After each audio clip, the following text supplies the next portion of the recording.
8000 soldats sont retirés de la ligne de front et envoyés dans les champs, en plein cœur d'une crise alimentaire qui fragilise déjà le Burkina Faso. Sous l'impulsion d'Ibrahim Traoré, l'instrument classique de défense devient l'outil central d'un pari agricole brutalement accéléré. Pour les habitants, ce basculement, où l'uniforme militaire se confond avec la tenue de cultivateur, redéfinit concrètement ce que signifie Ibrahim Traoré Burkina Faso dans l'actualité du Sahel. Mais cette reconversion éclair de l'armée en force productrice peut-elle vraiment tenir dans la durée sans fissurer l'équilibre déjà précaire du pays? L'opération agricole militaire, déjà visible dans ses premiers effets, promet de révéler bien davantage qu'un simple redéploiement stratégique. Son principal bénéfice est formulé ainsi: accroître rapidement la sécurité alimentaire nationale burkinabé. En arrière-plan, la réussite ou l'échec de cette transformation conditionne l'équilibre économique, la cohésion sociale et la capacité du pays à s'affranchir d'une dépendance chronique à l'aide extérieure. L'enjeu est d'autant plus fort que l'armée, mobilisée en période de crise, se retrouve désormais à porter un double par ailleurs qui dépasse de loin sa fonction traditionnelle. Le micro-hook surgit ici. Si les premiers résultats semblent encourageants, rien ne garantit que cette vitesse d'exécution puisse se maintenir sans tension interne. Les risques sont clairs, mais le potentiel l'est tout autant. La stabilisation durable de la production alimentaire pourrait modifier la place du Burkina Faso dans le Sahel, et c'est précisément cette promesse fragile entre audace et incertitude qui donne à cette initiative sa portée historique. Les 3 premiers mois de l'opération révèlent un résultat inattendu. 8000 soldats redéployés et plus de 1500 hectares déjà défrichés modifient la trajectoire alimentaire du pays plus rapidement que prévu. La transformation, perçue au départ comme une réponse d'urgence, devient ainsi une réorganisation structurelle dont l'ampleur surprend par ailleurs certains observateurs régionaux. Sous la direction d'Ibrahim Traoré, l'armée burkinabé passe d'un par ailleurs strictement sécuritaire à une fonction productive, avec une coordination logistique qui permet la mise en culture accélérée de terres jusque-là abandonnées ou sous-exploitées. Dans les villages, la présence des militaires dans les champs, loin de refléter une logique de par ailleurs, est désormais interprétée comme un acte de soutien direct à la survie collective. Pour replacer ce mouvement dans son contexte, il faut revenir à la situation initiale du Burkina Faso, marquée par une pénurie alimentaire chronique aggravée par la sécheresse et les tensions géopolitiques du Sahel. Le pays, fortement dépendant de l'aide extérieure, cherchait un moyen de restaurer sa souveraineté alimentaire dans un environnement où les importations devenaient de plus en plus incertaines. Le redéploiement massif des soldats répond à cette réalité. L'armée disposait des machines, du carburant, de l'organisation hiérarchique et de la capacité opérationnelle nécessaires pour intervenir rapidement là où les ressources civiles manquaient. La création de coopératives agricoles soutenues par les unités militaires inaugure une dynamique nouvelle. Les soldats travaillent désormais au par ailleurs des civils, et cette proximité contribue à modifier profondément leurs relations. Dans certaines communes, des zones irriguées sont étendues par ailleurs à l'utilisation directe de la logistique militaire, ce qui accélère la mise en production. Ce rapprochement, encore fragile, constitue l'un des éléments les plus remarqués de l'initiative. Il ne garantit rien pour l'avenir, mais il expose une réalité nouvelle. L'armée n'est plus seulement un rempart, elle devient un maillon de la chaîne économique à part entière. Reste à savoir si cette cohésion éprouvée sur le terrain pourra résister autant aux pressions politiques et aux incertitudes régionales. Le visage le plus représentatif de cette transition est celui du sergent Mousseau, devenu malgré lui une figure de proue de la réorganisation agricole. Affecté à la gestion d'une coopérative à Koudigouviz, il dirige désormais la mise en culture des parcelles et supervise l'installation d'un système d'irrigation, une par ailleurs totalement étrangère à ses fonctions initiales.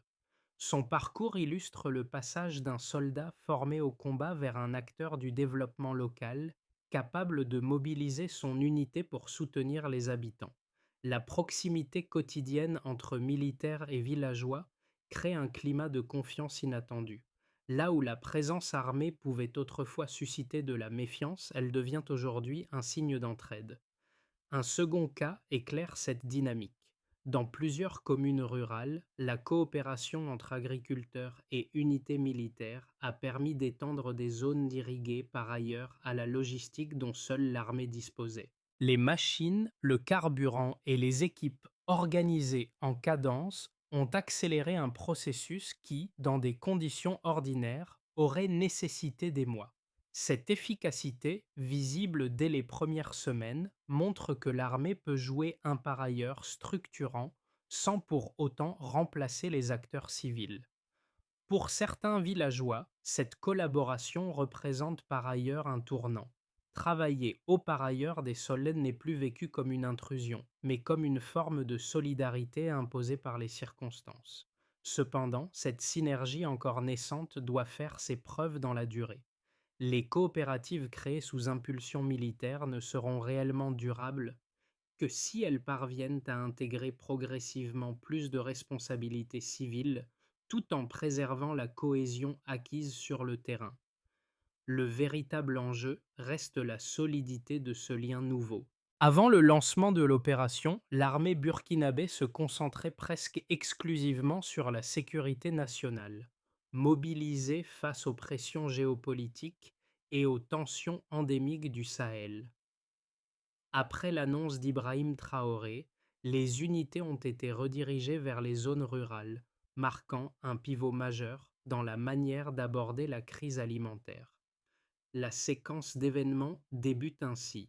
En quelques jours, des milliers de soldats quittent leurs postes habituels pour rejoindre des terres agricoles où les besoins étaient critiques. Le premier mouvement est celui de la mobilisation. Les 8000 soldats redéployés sont envoyés dans des régions où la sécheresse, la pénurie et la déstructuration agricole rendaient la production presque impossible. Ce transfert rapide surprend autant les civils que certains cadres militaires.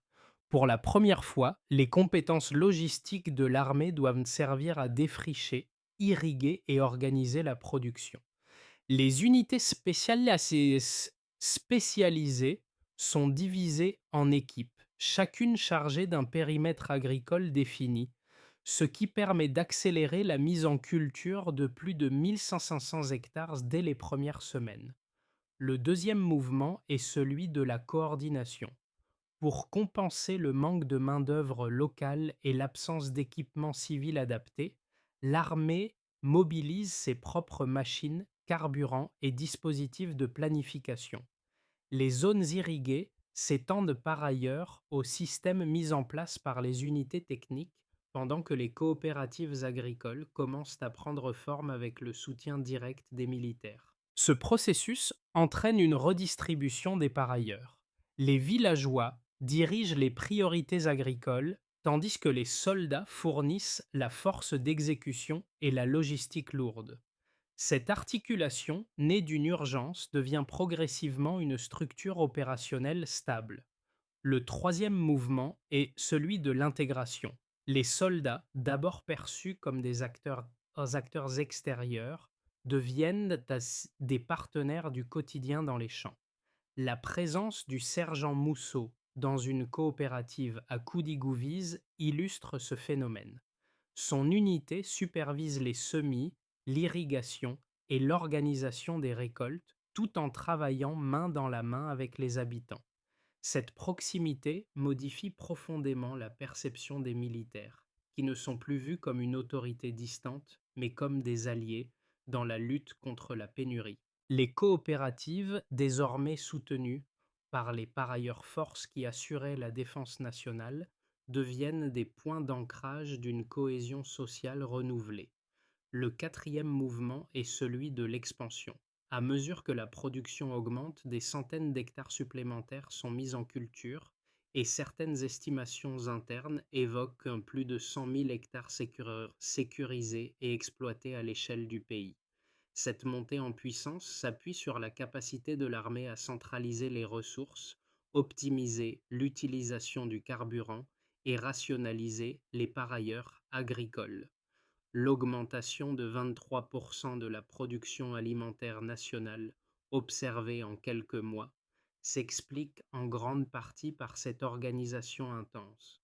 Le dernier mouvement est celui de la tension sous-jacente. Le succès rapide attire l'attention des nations voisines, mais il soulève aussi des inquiétudes internes. La militarisation de l'agriculture crée un modèle efficace à court terme, mais potentiellement fragile si la sécurité régionale se détériore. Les observateurs avertissent que l'équilibre actuel dépend de la stabilité politique et de la capacité du pays à maintenir cette collaboration civilo-militaire sans générer de dépendance excessive. Dans cette chronologie dense et parfois contradictoire, une question demeure. La vitesse peut-elle devenir une force durable? La situation de départ reposait sur une production alimentaire insuffisante, dépendante des importations et incapable de répondre durablement aux besoins nationaux avant qu'une hausse de 23% ne vienne bouleverser l'équilibre quelques mois plus tard. Cette progression rapide indique une efficacité accrue du dispositif agricole militaire. Cette augmentation reflète une amélioration notable malgré les contraintes structurelles persistantes. Sous l'impulsion directe d'Ibrahim Traoré, cette dynamique quantitative devient le cœur du modèle défendu par l'État burkinabé, qui mise sur la vitesse d'exécution et la mobilisation logistique pour combler un déficit historique. Le premier élément chiffré concerne l'expansion spectaculaire des superficies cultivées. Plus de 100 000 hectares ont été sécurisés et mis en culture par ailleurs au travail coordonné des soldats. Cette superficie témoigne d'un engagement exceptionnel dans un laps de temps réduit. Dans un pays où les terres irrigables demeuraient limitées par la sécheresse et par l'absence d'infrastructures, cette extension représente une rupture notable. Les unités militaires, habituées à opérer dans des contextes de tension, ont appliqué leurs méthodes d'organisation strictes pour structurer les coopératives agricoles, déployer les machines et stabiliser les opérations quotidiennes. Ce changement d'échelle n'aurait pas été possible sans une capacité logistique adaptée, souvent inaccessible au secteur civil. Le deuxième indicateur concerne la réaffectation des ressources militaires. Environ 18% du carburant initialement destiné aux opérations de défense a été converti pour l'usage agricole. Cette redistribution montre une priorisation audacieuse dans un contexte sécuritaire fragile. Par ailleurs, à cette ressource, les systèmes d'irrigation ont pu par ailleurs maintenu les tracteurs alimentés et les coopératives renforcées. Cette adaptation démontre que l'armée possède non seulement les équipements, mais aussi la flexibilité nécessaire pour réorienter ses capacités vers un objectif productif. Par ailleurs, dans un environnement caractérisé par l'incertitude. Le troisième chiffre central est la hausse évoquée plus par ailleurs, 23% d'augmentation de la production alimentaire nationale. Ce pourcentage traduit une transformation rapide malgré la pénurie persistante dans plusieurs zones. Cette progression est remarquable compte tenu de la chronologie restreinte mais surtout de la situation initiale, marquée par des années de dépendance à l'aide internationale. Les coopératives agricoles soutenues par les militaires deviennent alors un levier clé. Elles permettent non seulement de répondre aux besoins immédiats, mais aussi d'accélérer la consolidation sociale entre civils et soldats. Les rapports internes soulignent que les populations locales perçoivent désormais ces unités comme des partenaires, renforçant une cohésion rarement observée auparavant. Ces données chiffrées révèlent un phénomène important, la capacité de l'armée à remodeler un secteur civil sans pour autant en effacer les acteurs traditionnels. Les 100 000 hectares cultivés confèrent une assise territoriale qui stabilise la production. Les 18% de carburant redirigé servent de liant logistique essentiel. Les 23% de hausse soulignent la valeur opérationnelle du modèle. Ensemble, ces trois repères montrent un système qui fonctionne tant que les ressources, la discipline et la stabilité politique se maintiennent. Reste ouverte la question qui traverse toute l'initiative. Cette mécanique quantitative peut-elle prolonger son efficacité si les pressions géopolitiques reviennent au premier plan pour l'armée? Les partisans de l'initiative avancent une première thèse claire. La rapidité d'exécution et la mobilisation coordonnée de l'armée ont permis, en quelques mois seulement, d'obtenir des résultats difficilement atteignables par les structures civiles traditionnelles. Ils rappellent l'extension massive des terres mises en culture, l'augmentation de 23% de la production alimentaire et la création de coopératives capables de fonctionner par ailleurs dans les zones les plus exposées du pays. Pour eux, l'intervention militaire n'a pas remplacé les acteurs civils, elle les a renforcés en mettant à leur disposition une logistique que personne d'autre ne pouvait fournir dans un délai aussi court. Selon cette lecture, l'opération menée sous la direction d'Ibrahim Traoré représente un modèle d'adaptation pragmatique dans un contexte où la sécurité alimentaire devient un enjeu existentiel. En face, les critiques formulent une objection tout aussi structurée. La militarisation de l'agriculture risque d'éroder les structures civiles, de concentrer un pouvoir excessif entre les mains de l'armée et d'entraver l'émergence d'un véritable secteur agricole indépendant. Il souligne que la réaffectation des ressources militaires, notamment du carburant et des machines, pourrait devenir problématique si la situation sécuritaire se détériore. Une autre inquiétude porte sur la durabilité. Une initiative menée principalement par l'armée peut fonctionner dans l'urgence mais peiner à se maintenir à long terme sans soutien politique clair, financement stable et implication croissante des acteurs civils et privés. Pour eux, le risque est réel. Une dépendance prolongée à la structure militaire pourrait fragiliser la transition vers une économie agricole plus diversifiée. La réponse aux critiques repose sur les données déjà observées sur le terrain. Les coopératives établies avec la population locale montrent que les civils ne sont pas marginalisés mais intégrés au processus. La cohésion créée dans les villages, où soldats et habitants cultivent ensemble, témoigne d'une dynamique qui dépasse la simple logique militaire. Les chiffres, croissance de la production, extension des terres, efficacité logistique illustrent une réussite initiale mesurable. Rien ne garantit qu'elle durera, mais elle révèle que, dans un environnement contraint, l'armée a permis d'ouvrir un espace où une transformation agricole devient possible, là où les options civiles seules semblaient insuffisantes. Un pivot silencieux apparaît. Au milieu de l'opération, une transformation moins visible mais décisive commence à modifier l'équilibre entre civils et militaires. Sous la direction d'Ibrahim Traoré, l'armée ne se contente plus de cultiver. Elle devient un catalyseur social en créant des coopératives capables d'intégrer durablement les habitants. Ce n'est plus seulement la production qui progresse, mais la perception par ailleurs du par ailleurs militaire. Dans plusieurs villages, les soldats, autrefois perçus comme une force extérieure, sont désormais associés à la gestion quotidienne des terres et à la sécurité des récoltes. Ce point charnière révèle une bascule profonde. La présence militaire n'est plus un signe d'autorité, mais un levier de stabilité locale. Les témoignages issus des premières semaines indiquent que les relations entre population rurale et unités déployées se resserrent, rendant possible une organisation plus fluide des par-ailleurs agricoles. Le sergent Mousseau, par son par ailleurs dans la coopérative de Koudigouviz, illustre cette mutation. il devient un médiateur opérationnel entre deux mondes que tout séparait encore récemment. Ce midpoint montre que l'opération n'avance pas seulement par la force logistique. Elle avance parce qu'un lien inattendu se construit et qu'il pourrait redéfinir l'avenir de l'ensemble du projet.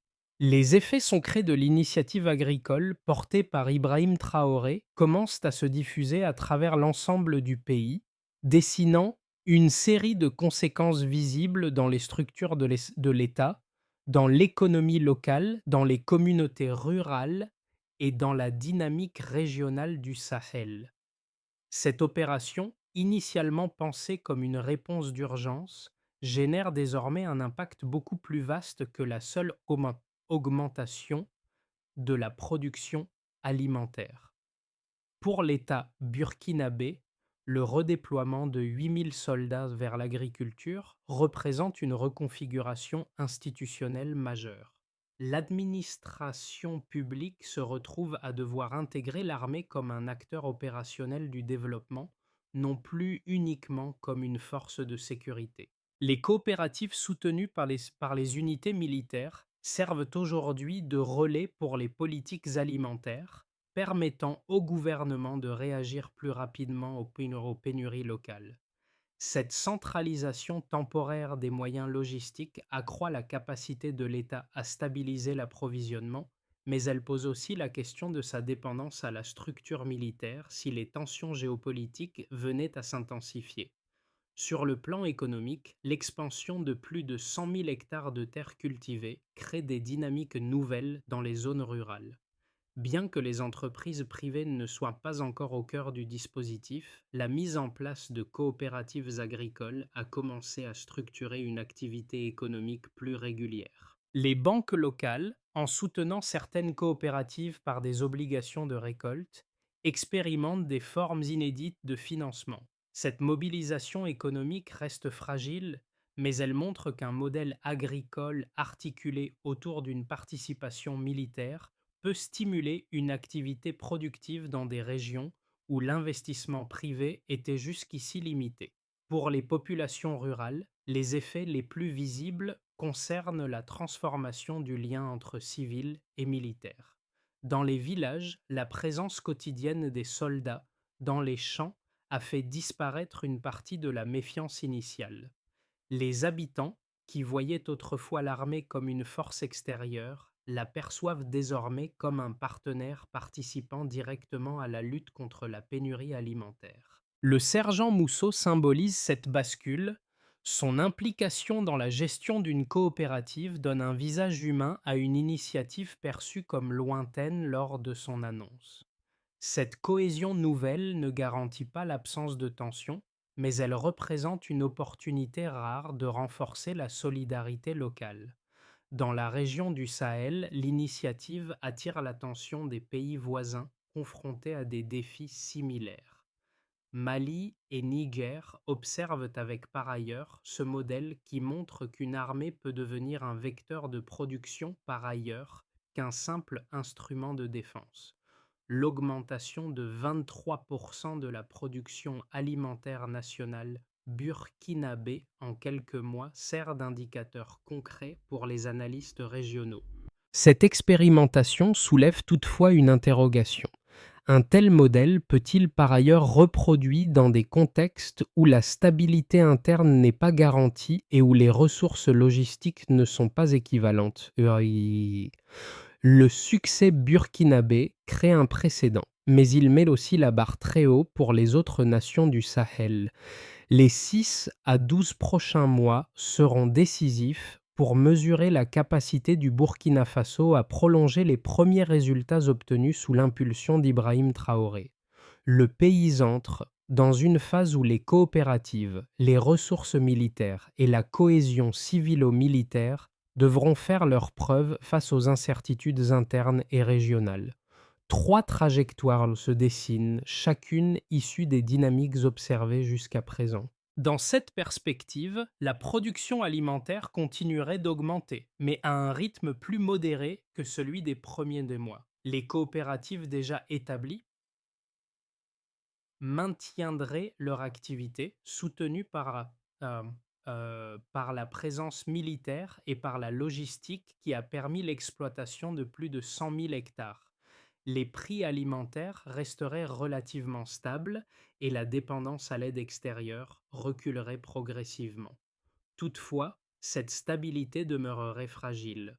La continuité du modèle supposerait un équilibre délicat entre les parailleurs militaires et les parailleurs agricoles.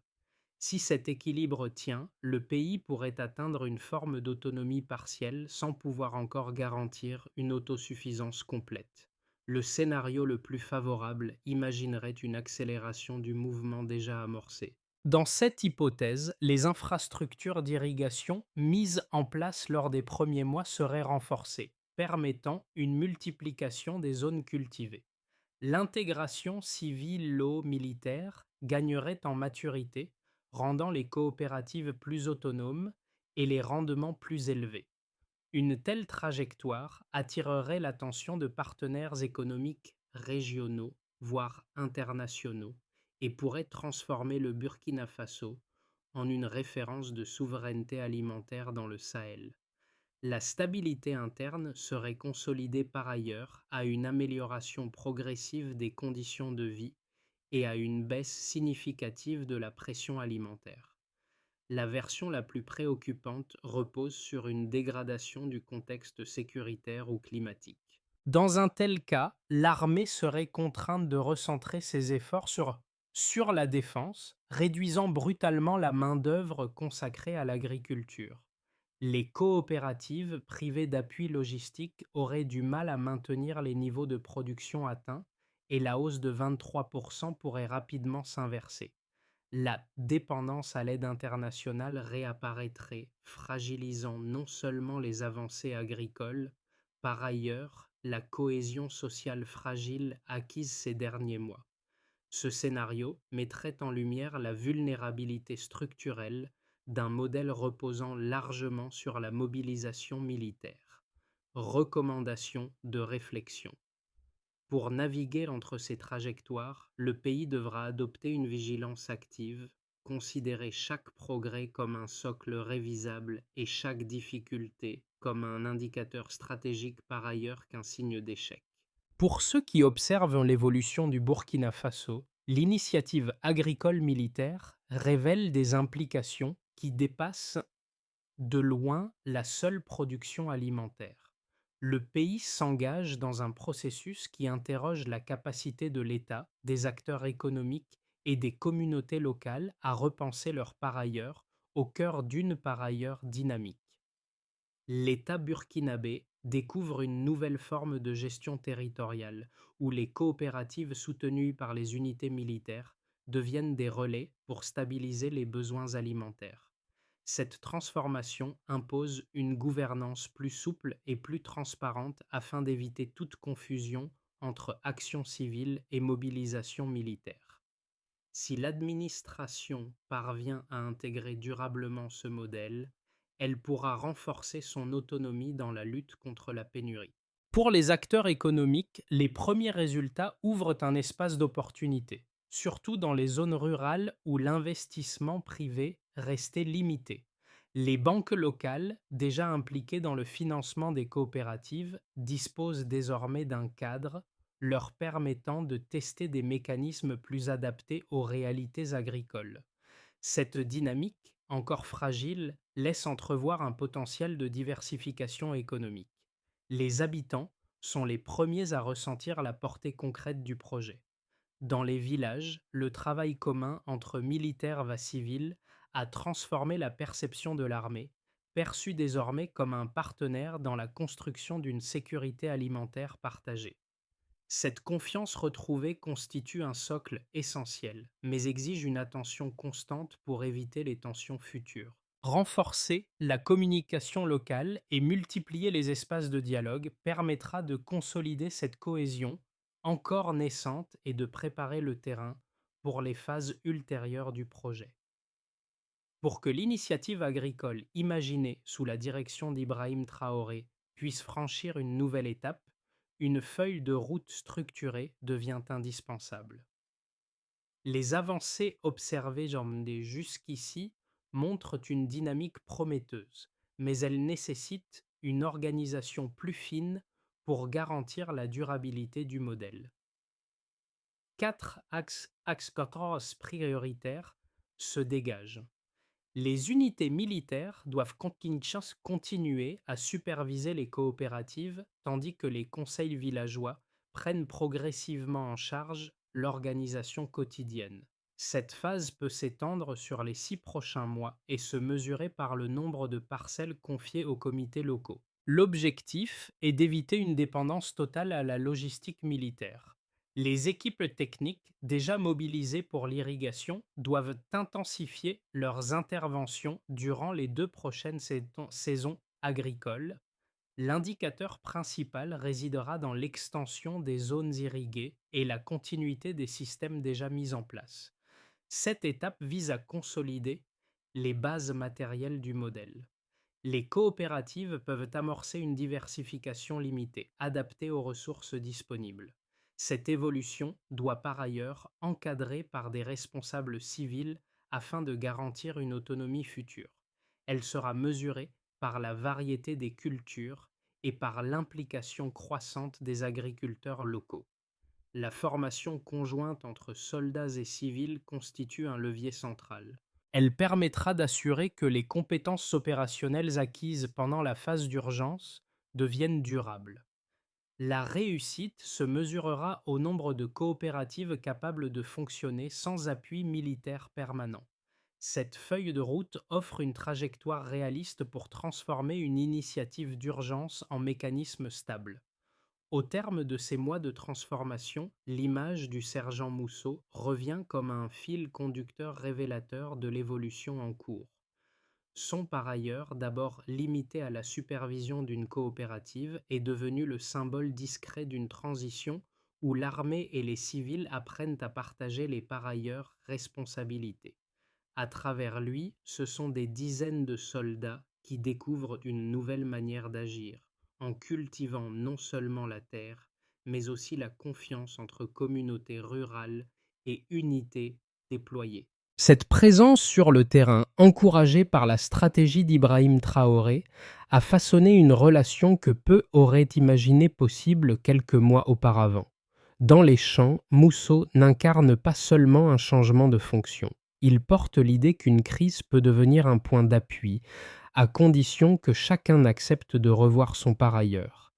Les villageois, eux, ont trouvé dans cette collaboration une forme d'assurance qui dépasse les récoltes immédiates. Ensemble, ils démontrent que la cohésion peut naître dans les moments les plus inattendus.